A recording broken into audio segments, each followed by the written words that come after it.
Good day and welcome to FDM, the channel dedicated to Ferra data models. Well, if you've been following this channel, you will be familiar with a model that I've built to model the pandemic, the outbreak we are experiencing at the moment. What I did was to take the model and overlay it with the reported figures. So what you see here, this red is the model. Now, to understand the model, you have to watch some of the other videos.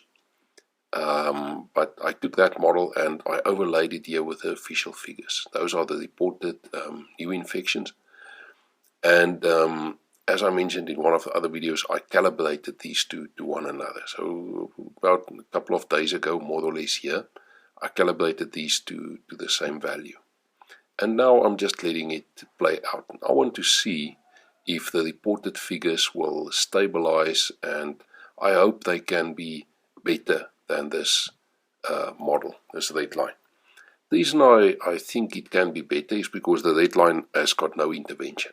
It's got no lockdown, it's got no intervention, but the reason it might be worse is that the red line or the model is extremely narrow. The model contains only 50 outbreak points, and the model assumes that only 100 million people globally will be infected. So those are quite, if you want, optimistic assumptions, but at least it gives some kind of a guide to see if outbreaks are on the rise, or if the virus or the outbreak is being contained, if governments are making progress, if the lockdown is working. So I hope to evaluate this for myself. I'm going to do it, and from time to time I'll publish a video like this where I'm just comparing it. Now, the last couple of days we've had ups and downs, but overall it seems that at the moment the model is working. Of course, the model might be so wrong that this is useless, but at least for the moment there's some kind of a guide. And the last couple of days we've been following the model. We're pretty close to the model. The moving average is just a week moving average. I haven't used 3 days as most people do, because I think that's a bit too volatile. We need a little bit more stability here.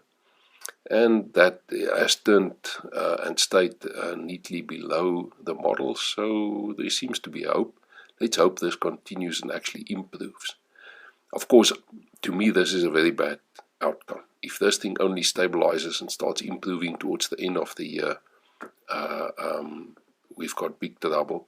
So I hope it can be much better than the model. But that's it. See you next time.